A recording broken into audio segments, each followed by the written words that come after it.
Salut à tous, j'espère que vous allez bien. Dans cette vidéo, nous allons voir comment créer une petite cagette en bois remplie de denrées alimentaires miniatures pour diorama. Je vous montrerai mes petites astuces pour tout ce qui est alimentation parce qu'avec pas grand chose, on peut faire des trucs super sympas. Mais avant ça, n'hésitez pas à vous abonner ou à liker ma chaîne, vous savez que ça fait toujours plaisir.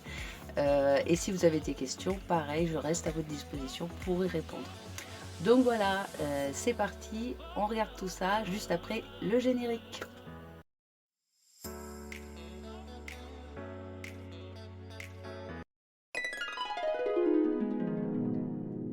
Et c'est parti. Donc pour faire cette cagette, j'ai utilisé tout simplement des touillettes à café en bois.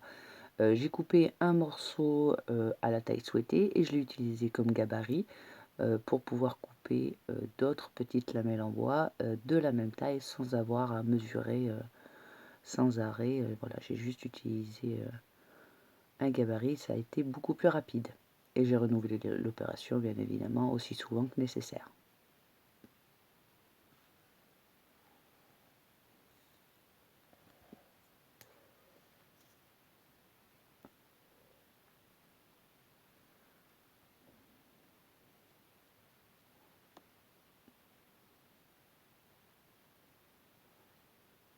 Donc après, vu la taille de ma cagette, les lamelles pour moi étaient beaucoup trop larges, donc je suis venue mettre un petit coup de pince dans la longueur pour les séparer en deux et que ça fasse des petites lamelles beaucoup plus fines, beaucoup plus adaptées à la taille de la cagette que je voulais. Donc là, je prends une nouvelle touillette. Bien évidemment, je coupe le bout parce qu'il y a un bout arrondi et mes lamelles doivent être rectangulaires. Et je répétais l'opération encore une fois avec mon gabarit.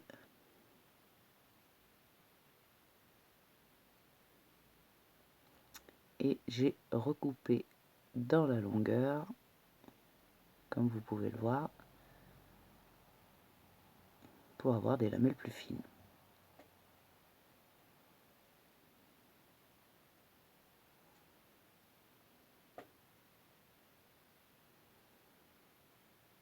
Voilà. Après, si les lamelles sont pas bien droites, c'est pas bien grave parce que moi, c'est pour mon diorama ou ma maquette apocalyptique zombie. Donc si ma cagette est légèrement de guingois, dirons-nous, ce n'est pas bien grave. Si vous souhaitez que la coupe soit beaucoup plus propre et beaucoup plus nette, vous prenez simplement une règle et un scalpel et ça fera tout à fait l'affaire. Donc après, je suis venue aligner 3 lamelles pour la base de ma cagette, pour le fond. Voilà, j'ai utilisé de la colle blanche liquide, tout simplement.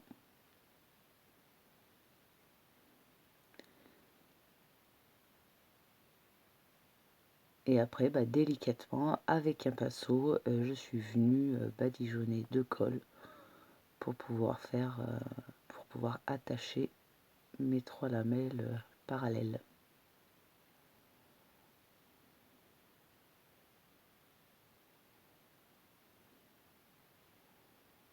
Voilà, faites attention, ça bouge, hein, bien évidemment, calez bien les lamelles bien parallèles. Voilà, je renouvelle l'opération avec la deuxième.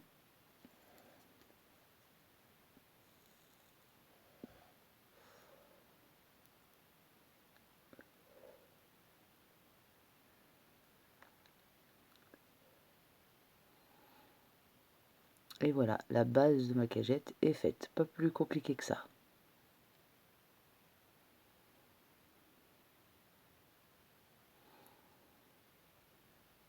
Donc après, je sélectionne les petites lamelles souhaitées pour faire les côtés. Je les mets en position, voilà, pour avoir un petit visuel.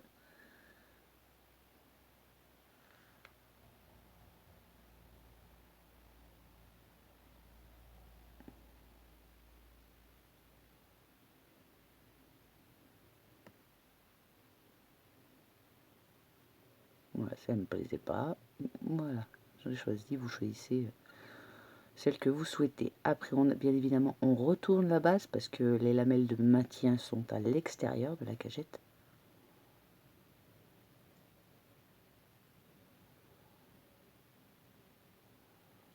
Et après, je vais attaquer le premier côté. Donc comme là, il y a uniquement 2 lamelles parallèles, j'ai préféré couper en deux la lamelle de maintien parce que j'avais pas besoin de plus. Ça suffisait largement. Et pareil, je renouvelle l'opération, je badigeonne de colle et je viens appliquer sur les deux pour les maintenir.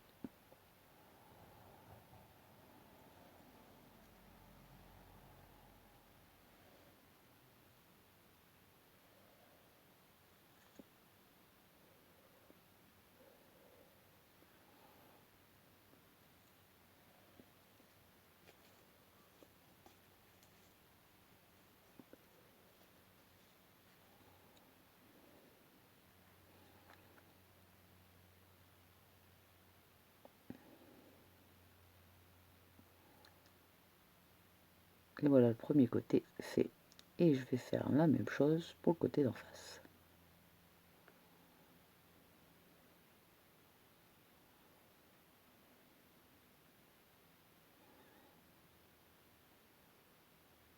Après, je vais venir découper les lamelles de soutien qui dépassent pour pouvoir venir les plaquer sur la base.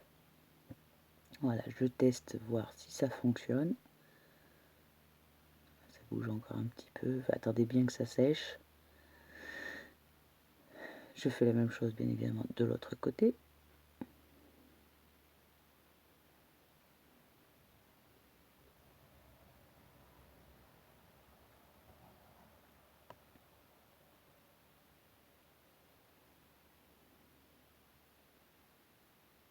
Voilà, j'essaie de caler. Je vois que ça fonctionne, alors j'y vais pour les coller. Donc là j'ai utilisé de la colle forte pour plusieurs raisons. Déjà parce que c'est une prise rapide, et deuxième, vu que mes côtés sont perpendiculaires, j'avais pas envie d'attendre une demi-heure que la colle veuille bien sécher. Donc là c'est vraiment un gain de temps. Par contre faites attention, mettez vraiment une goutte parce que la colle a tendance à teinter un peu le bois, ça le rend un peu plus foncé, donc si vous en mettez partout ça va se voir tout de suite. Et bien évidemment évitez de vous remettre sur les doigts parce que tout le monde sait que si vous vous collez les doigts avec de la colle super forte, il faudra vous les décoller au scalpel. Donc évitez. Donc voilà, juste un petit point de colle, ça suffit largement. Et la prise est quand même relativement rapide, donc ça fonctionne très bien.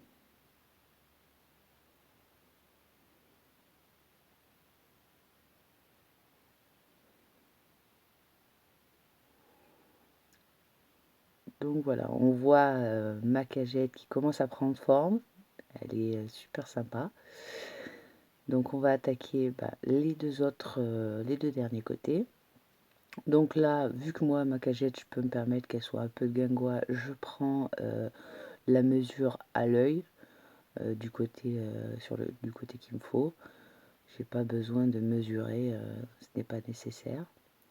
Voilà, à l'œil, je vois à peu près ce qu'il me faut. Hop, et je vais venir découper.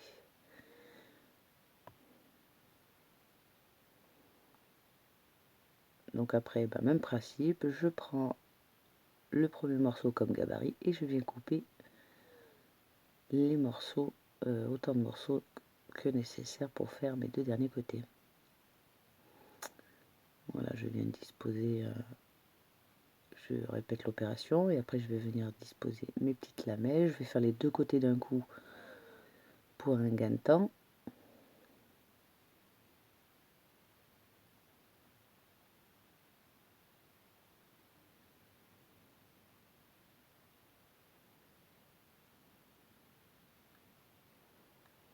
Voilà, là pareil, comme il n'y a que deux lamelles, je vais venir la couper en deux parce que j'ai pas besoin de plus grand pour ma lamelle de soutien ou de maintien.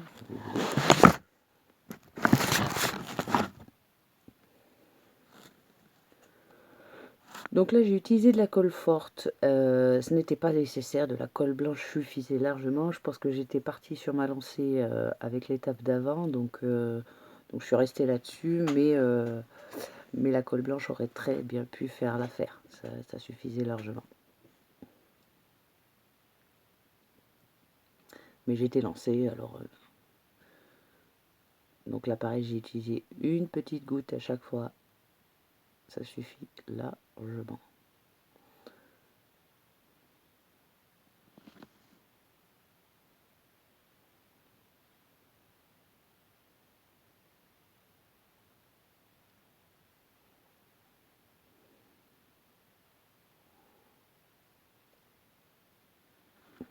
Et voilà, mes deux côtés, les deux derniers côtés sont faits. Donc là, je viens voir un peu l'ajustement. Voilà, il y a un petit bout qui dépasse. N'hésitez pas à recouper, à vérifier que voilà, tout fonctionne bien, que l'ajustement se passe bien.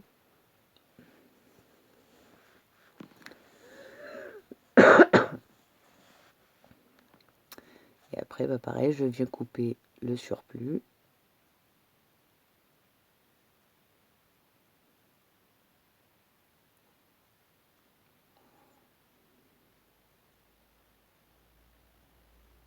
Et je viens mettre, donc là, de la glu, c'est mieux parce que pareil, prise rapide,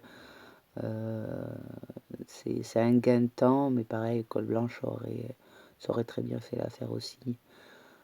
Mais voilà, pour tout ce qui était voilà, perpendiculaire, voilà, pour éviter d'attendre trop longtemps, voilà, j'ai mis 4 gouttes de colle et voilà, c'était réglé comme ça.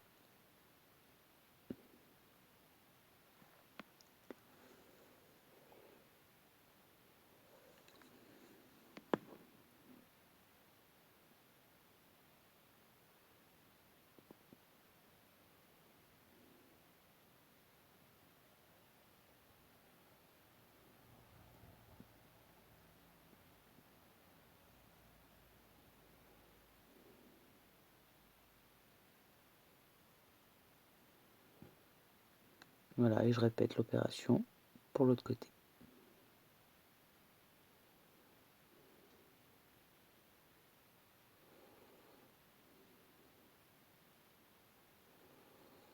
Voilà, ma petite cagette est faite. Donc maintenant, je vais venir couper tout ce qui dépasse. Donc n'oubliez pas, les lamelles de maintien sont toujours à l'extérieur.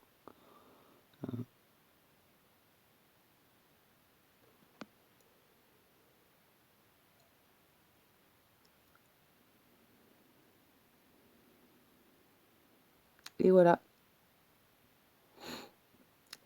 toute mimi, toute choupie. Donc après, moi personnellement, je ne l'ai pas laissé de couleur naturelle. Je suis venue la peindre, moi, pour la vieillir un petit peu, c'est comme ma maquette, c'est Apocalyptic Zombie, voilà, pour qu'elle soit un peu plus déglinguée, un peu plus vieillie. Donc là, je suis venue la peindre, j'ai utilisé essentiellement deux marrons différents. Et après, je suis venue peindre, voilà, comment dire,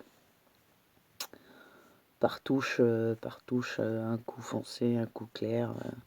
Je suis venue un peu la, la, la rendre plus foncée par endroit, plus côté rouge d'un autre côté, voilà, pour la vieillir.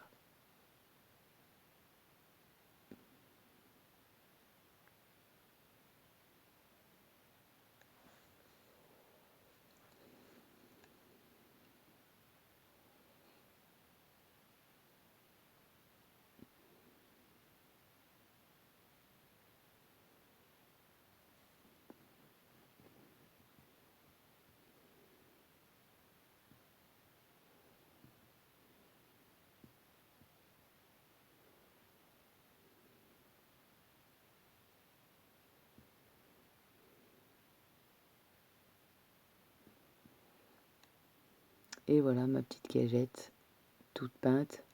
Donc on voit pas forcément les nuances de marron sur la vidéo, mais voilà, on voit bien elle fait beaucoup plus vieille et beaucoup plus abîmée.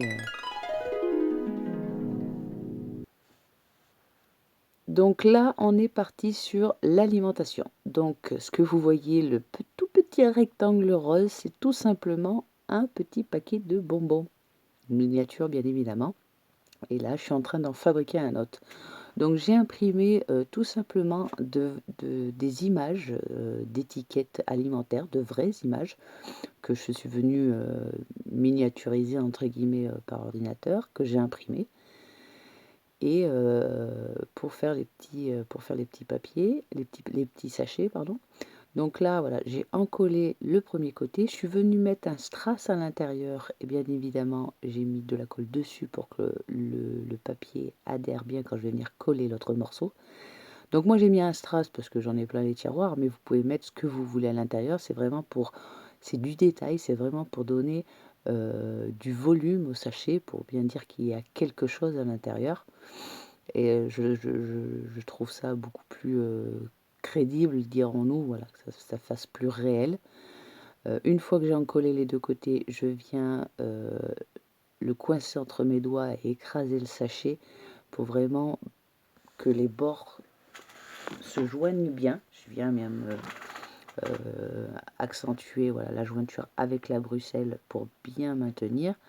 Là, je vois que les raccords sont pas super propres. Il y a un petit morceau de blanc, donc je viens découper le surplus pour que ce soit, voilà, pour que la coupe soit bien propre, bien nette, et que ça fasse un vrai petit sachet miniature de bonbons, quoi.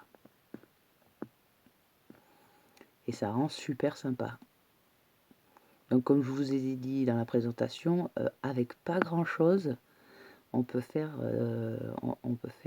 de l'alimentation assez sympa. Vous voyez, c'est juste une image imprimée et un strass, quoi.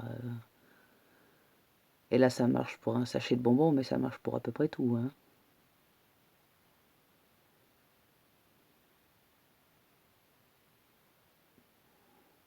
Donc voilà, je m'assure que tous les côtés soient bien fermés. Donc voilà, un petit sachet rose, un sachet vert. Et par la suite, je vais faire un petit sachet orange. Excusez-moi. Et un petit sachet bleu.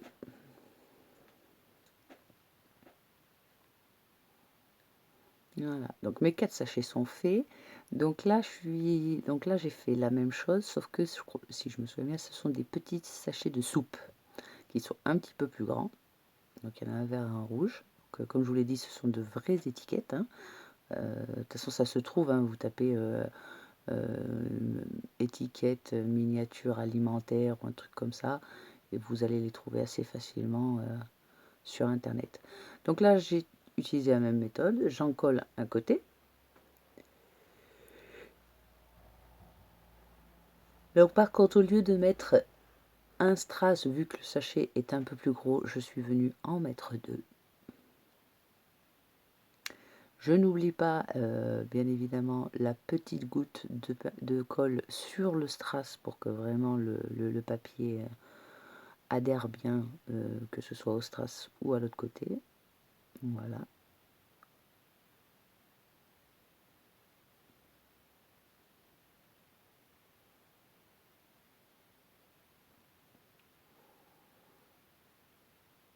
Et pareil, je vais venir l'écraser entre mes doigts pour une bonne adhérence. Voilà, délicatement. Donc là, j'ai de la chance, c'est que le premier sachet, les jointures se sont fait nickel chrome, pas besoin de retoucher. Voilà.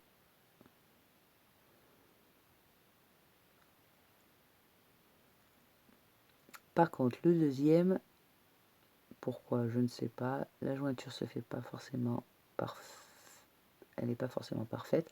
Donc pareil, je viens couper vraiment, ça se mesure en microns, des tout petits bouts pour vraiment que ce soit propre, quoi. Pour que la coupe soit propre.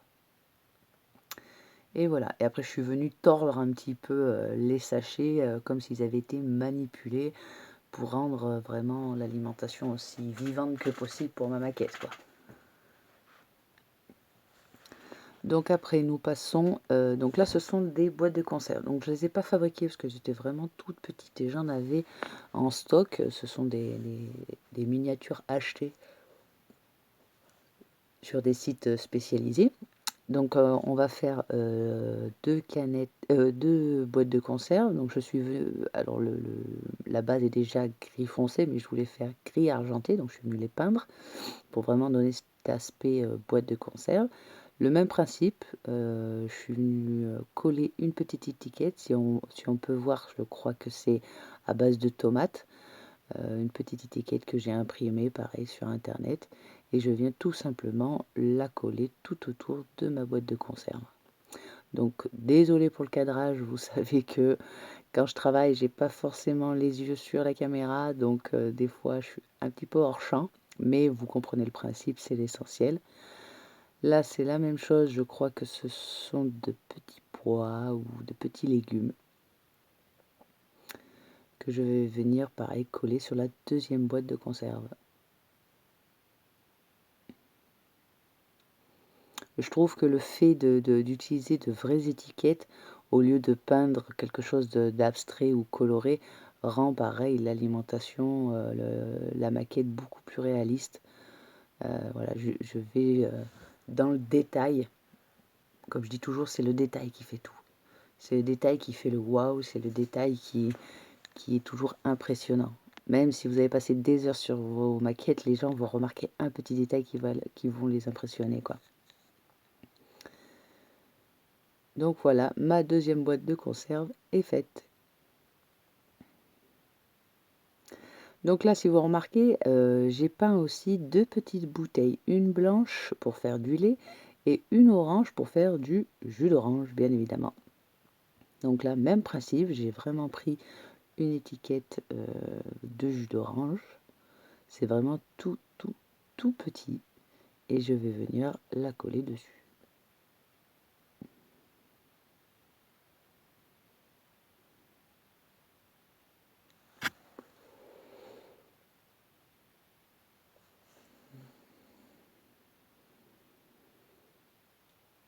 Encore une fois, désolé pour le cadrage. Il faut toujours que je m'améliore de ce côté-là. Voilà, et je fais tout le tour.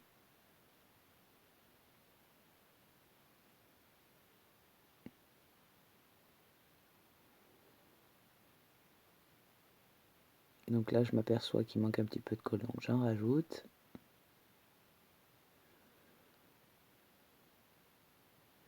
Et je viens fermer l'étiquette. Tout simplement.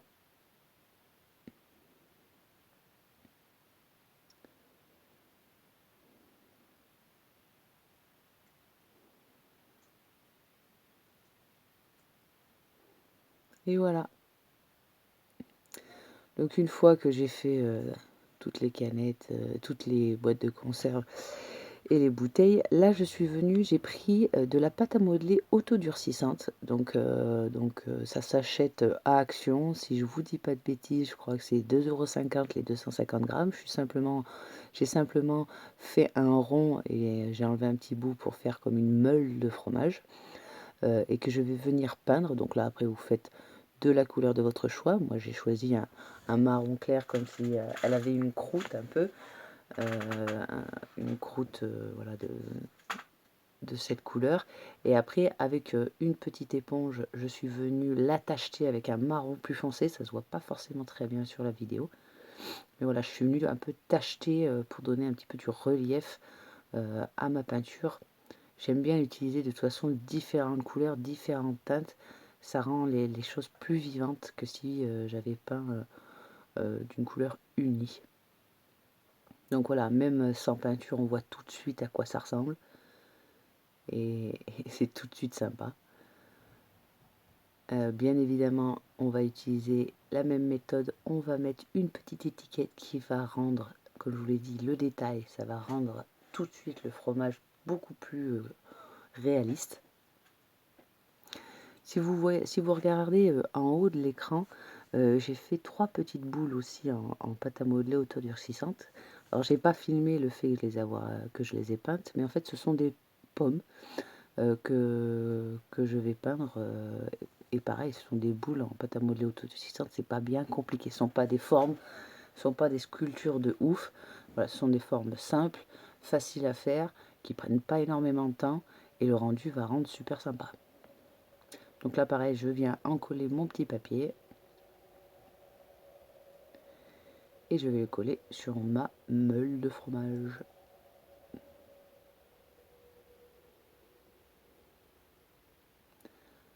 Tout simplement. Après, bah, comme ma meule, il lui manque un petit morceau, je viens découper un petit morceau de l'étiquette, comme si quelqu'un avait coupé une tranche dedans. Donc je suis venue enlever un morceau d'étiquette. Toujours, toujours le détail, le détail, le détail.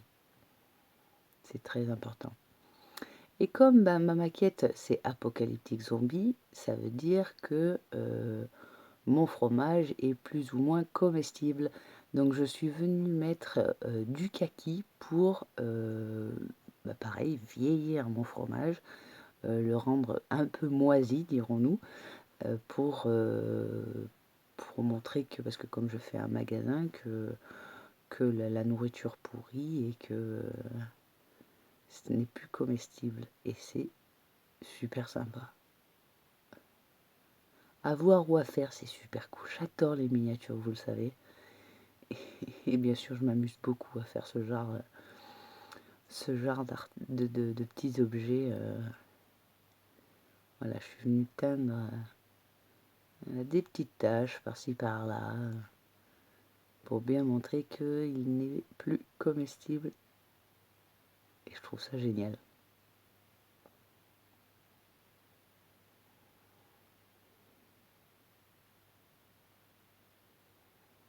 Voilà, c'est pas plus compliqué que ça, quoi. Comme vous pouvez voir, point de vue technicité, il n'y a pas grand-chose. C'est vraiment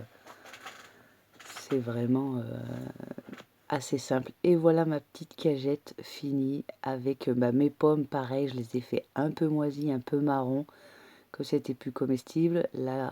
L'alimentation supplémentaire, j'ai même fait une tablette de chocolat où à l'intérieur j'ai mis un petit bout de bois, mes petits sachets. Voilà. Donc avec pas grand chose, on peut faire des choses super sympas, comme je vous l'avais dit. Donc si vous avez des questions, n'hésitez pas. Je reste disponible pour y répondre.